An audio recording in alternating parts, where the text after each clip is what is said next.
Number 4. My number 4 is Born to Be Blue. We saw that together. Yes, we did. A film about Chet Baker, starring Ethan Hawke, Right. giving what I think is one of the best performances of the year and getting absolutely no recognition. Yeah.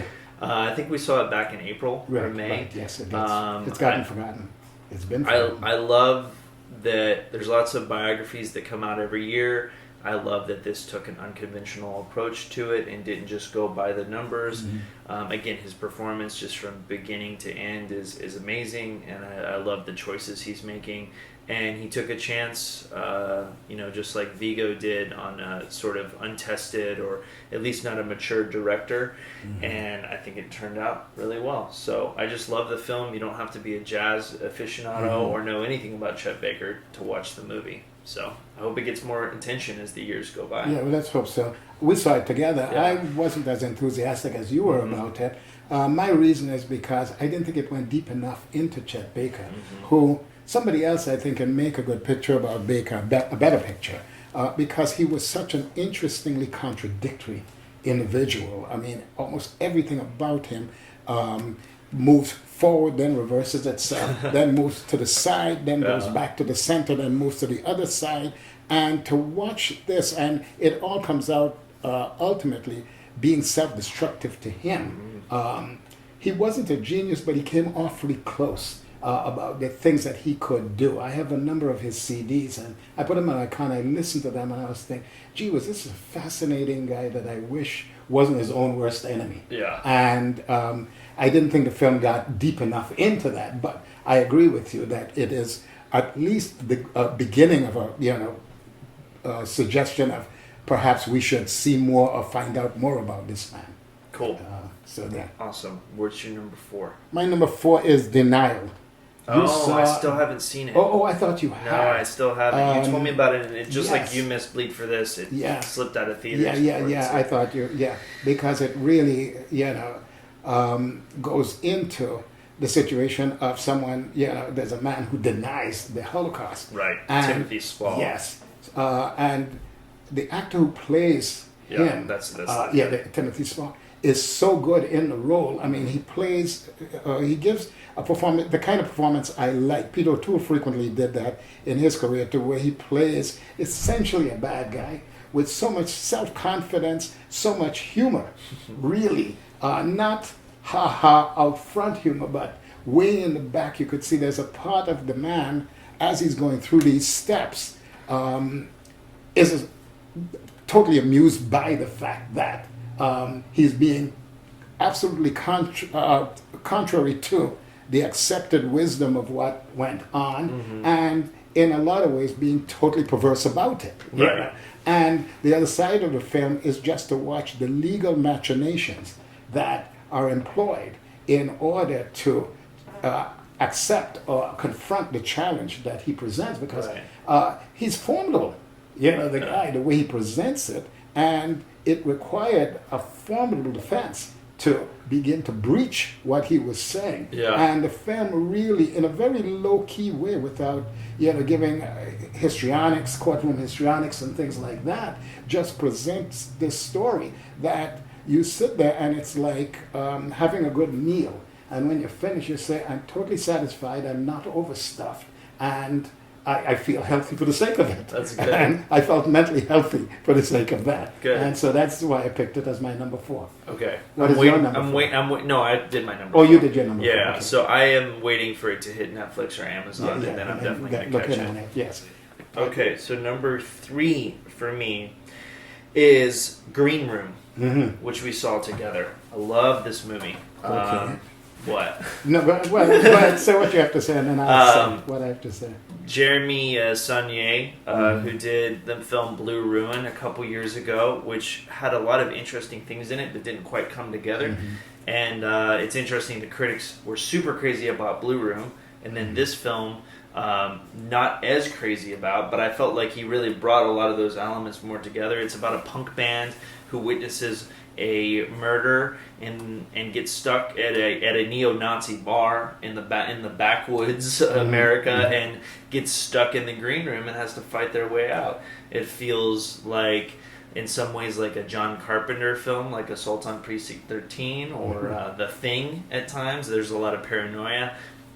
It's one of Anton Yelchin's last performances, who sadly died this year. And he's one of those that I had seen here and there, but didn't really fully appreciate him until Green Room. And it's very sad that, you know, he's a talent that was taken out young in his career. And it's my favorite performance Patrick Stewart has ever given as the villain, the neo-Nazi leader. He's absolutely terrifying. So much of the movie is just truly terrifying. I loved it. So what were your thoughts on Green Room? Well, I had it in my list as one of the 10 best, and then I looked up and saw that it was dated at 2015. Well, it came out in festivals 2015, but it came out in theaters this year. So because it was in my list, and I thought, well, that's too bad. I saw it later. Right, that's funny. You know, I thought when I saw it was a delayed after it was released, and so it was listed on IMDb as 2015. Right. But I agree with you, because the film scared me when I watched it, and very few films do that. That you go in and you're like, right away it puts you into the milieu of that particular world. And once you're in there, you're locked in. It's so claustrophobic. And it's so scary because the characters in it are characters that we know, people we know exist outside, but you very rarely encounter them and trapped by them in a film. And these are murderous, evil people who don't think the way we do. And what you say about, what's his name, Patrick Stewart, it took me a minute to recognize it was him. And then after I recognized it was him, I was like, oh my God. And he just kept creeping me out as the film went on. I saw the picture twice, really, because I wanted to go back and examine it and be thrilled by it one more time. So I totally agree with you on that one. Good. Yes. My number 3 was Silence. Okay. And, I mean, you've gone into it well enough. The thing for me is, I do agree with you that it went a little long, but the thing for me was the sense of place, the way it locked you into those islands and that whole world.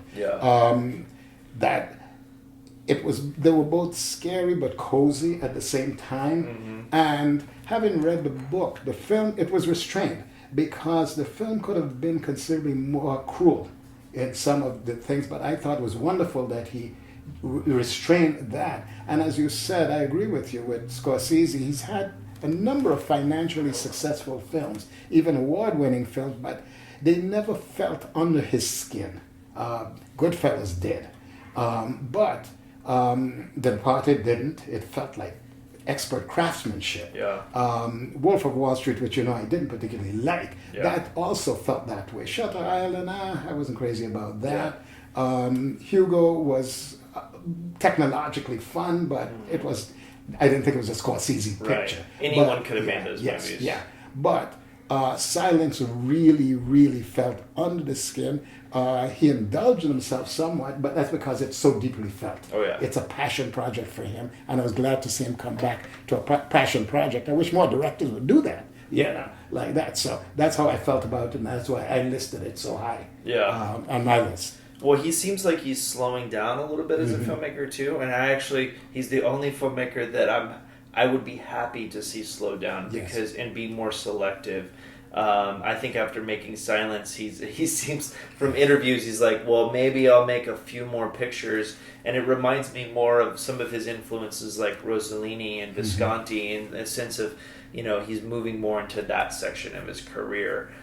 Just like Rossellini ended his films with all those historicals and the movies about the saints and all of that stuff. So I just read in Playlist, one of them, because he really would like to make The Irishman as his next one, and the article had to do with Robert De Niro attempting to talk Joe Pesci. To get Joe Pesci in. Because Pesci had said yes, and then he said no. Right. And so we'll see. Hopefully they can. What they're looking at is June. Yeah. And that's a long gestating project that he'd had. And I'm hoping... So it'd be nice to see it happen. At one point, the film was described as a chamber piece. A long time back. And I hope that it's preserved that, because I don't want to see another Goodfellas. I want to see something new. Or another Heat, even. Exactly. Using Pacino and De Niro. Right. Just facing off at each other. Absolutely. But, so we'll see. Okay. We will see. Okay, so number 2 for me is The Lobster. Okay. This is another film that falls into the category of was released in festivals. Right, yes. It took a long time to make it to the States. I like this film a lot. It features, to me, Colin Farrell's not only best performance, but the only time I've seen Colin Farrell truly cast as I think what is his type, which is not the leading man, the schlubby, overweight, nerdy loser. I like the film's. I think the film really gets satire down, which is a difficult thing to do. As we talked about. Yeah. And it comes from this Greek director. I'm not even going to try to pronounce his name. I liked his first film, Dogtooth, and I think that he made a great jump to English language pictures with this film. And it just like Green Room, it truly scared me. It made me laugh. But this whole story of you cannot be single in the future. You are forced to either you have to find a mate at this resort they take you to, or you get turned into an animal. A lot of what they do in the film, a lot of the scenes, it will go from very, very funny to quite disturbing. And I thought it was one of the better dystopic stories that I've seen. A lot of those can seem so redundant. We've seen 1984 and Brave New World, or we've read them, and this breathed sort of new life into that genre, in my opinion. So yeah, that would have made my runners-up list.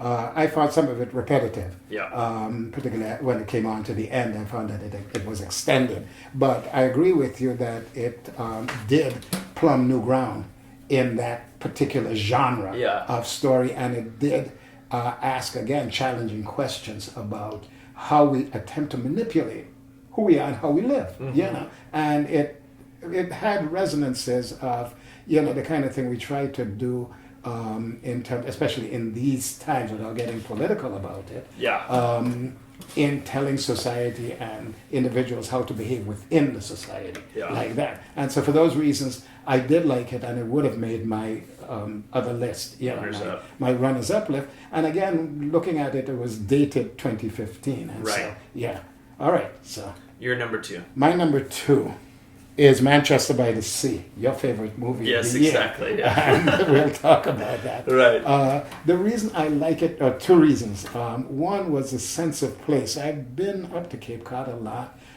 Between the cinematography and the writing, I thought the mood was so beautifully established. I loved Casey Affleck's central performance as this essentially depressed young man who just is moving through the world like a zombie because of various things like that, and the unpredictability of the character. I like the slowness of the film, which is something a lot of people hated. And so, for me, it was the second best picture of the year. I think that, I've read what you said. A lot of people feel that way.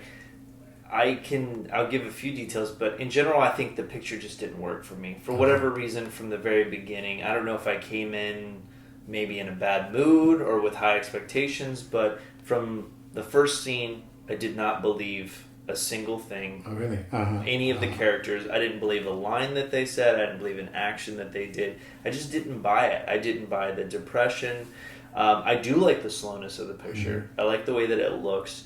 To me, it felt like a drama conceived in a boardroom meeting. It felt like Matt Damon, John Krasinski, and Kenneth Lofgren, who kind of generated this project, sat around and said, how do we make a tragic story, right? And just threw out ideas until they stuck them to the wall. And I won't reveal what some of those tragic beats are in the story, but I just didn't they didn't hit me. So maybe at some point it's something that I'll catch and from a different angle, and I'll be able to appreciate it.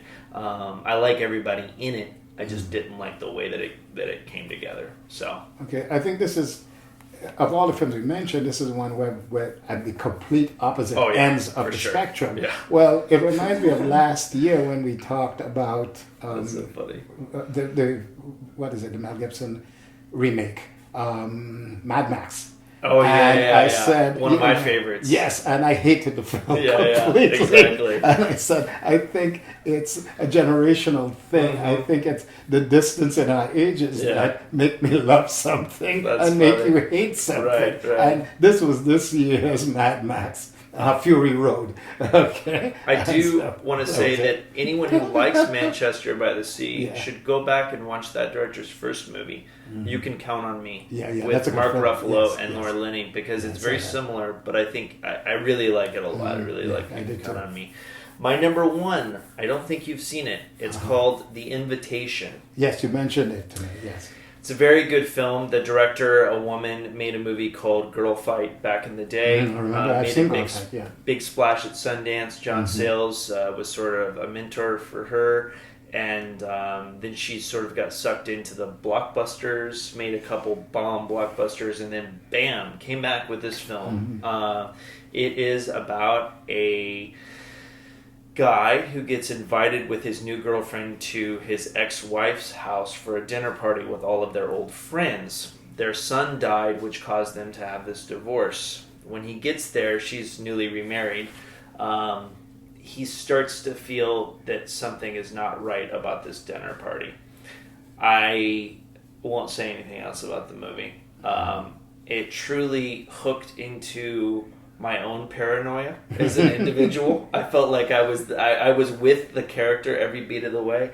I thought it was the most thrilling movie of the year. It's not necessarily the most disturbing, but for me, my top three, The Invitation, Lobster, and Green Room, fit together as a trilogy of this year in the sense of their how disturbing they are, and they hook into a sort of paranoia about the individual versus the group. And all of these films hook into that. And I think that just on a personal level, not an objective level, but a subjective level, I connect and relate to that so much that that's why I loved those three films. So anyway, I think that it's on Netflix. I think that everybody should check out The Invitation. I'll check it out for certain. I haven't seen it. It's the only film too that I've seen repeatedly, and I can just keep showing it to people. really? And every time I watch it, I'm like, yeah, this is number one for I me. have to definitely pick that up. My number one is Moonlight. Which I haven't seen, and I we- knew you were going to try to see it. I saw it. before It's this. playing right here. Right. By me, and I went to see it, and I think as a number one, it distances my number two. I mean, I think it's so far. It's that ahead good. to me. It is a film that the lights I've never seen before. It is poetic. It is sad. It is hard to watch sometimes, but on the other side of it, it is noble, and it's liberating in a lot of ways. The director's name is Barry Jenkins. I don't know what he's done before. He's brand new to me. The other thing I liked about the film was its structure. One of the things that happens in this story and this doesn't give away much of anything, is that three actors play the same character at different stages. He found actors who didn't necessarily look like each other at all. I like that. But the minute you get into that phase of the film, you absolutely believe intellectually, spiritually, that yes, it went from this actor to this actor, to this person, that they are the same people, and it happens three times. The structure of the film is curious. The look of the film, the cinematography of it, I remember as it started, I thought for a minute, wait a minute, what's he doing? And then I realized, what the cinematographer was doing, and I was totally enthralled by it. Yeah, the other thing that I when I watched the film, that I saw was, on one level, it feels realistic / naturalistic, but it's not. It's so stylized. I mean, there are times when the camera just moves around and around individuals and stuff, so that it's not trying to look like a documentary, but it feels like that. The performances are so under the bone, or in the bone, really, under the skin, that when I came out, I said to my wife, next to this film, virtually all the other performances Look this like year artificial. look fake. Yeah. Because it is so inside of interesting. what the characters are doing. And by the end, I mean, you really, I was shaken out of whatever comfort zone I had, and just totally amazed by this picture. I was reading, I went back to look at reviews. I usually don't try to read reviews before I've seen the film because I just don't want to be influenced by it. And I read one review, then I go back and I look and see what they thought versus what I thought. And one review said an interesting thing. I mean, they call it poetic, they call it all the things I've called it. But the reviewer said he didn't notice until the second time when he watched the film that there were no white people in it whatsoever. And it was interesting. He said it's not about race, it's not about that. He's just so got caught up into it. And I have to say, I felt the same way. I didn't feel the absence of them, but I didn't notice. That's interesting. And he said that, and it's a New York Times, A.O. Scott, who said that, because he'd seen the film, I think, at a festival, and then saw it when he was going to write about it for the Times, and he said that. And I thought, what an interesting comment, like that, but it's true. I was not prepared for the film, the director, the acting. The other thing is there is one actor at the beginning.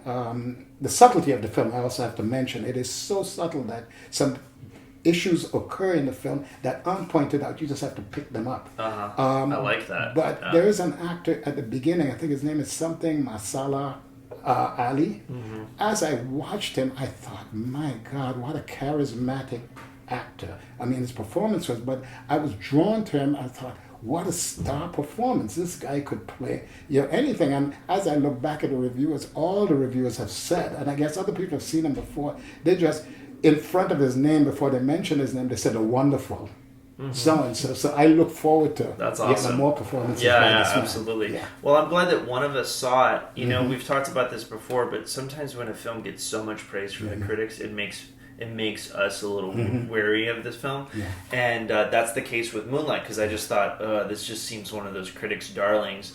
But I am happy to hear from you that that's probably not the case, and I need to catch up with it. Well, you say that, but there are other films that are actually getting bigger reviews and better reviews, more of the counter reviews. So But this one is one of the most praised. Yeah, they like it a lot. Yeah. But when they look toward awards, they're actually looking toward the bigger name Manchester things. And La La Land and all of that. And so that's something we should mention now. I was saying films we haven't seen that could have made the list possibly, but let's mention them. For sure. I just have a big list. Okay. I'm just going to go down all of them. They're not necessarily big films because I try to catch up. Sunset Song by Terrence Davies, A War, which was from a director in Denmark, I believe. Aferum, which is like a foreign western. The People versus Fritz Bauer, Anthropoid, Men and Chicken, In the Valley of Violence. You saw I Didn't. Loving, we mentioned. The Age of Shadows is a Korean spy drama.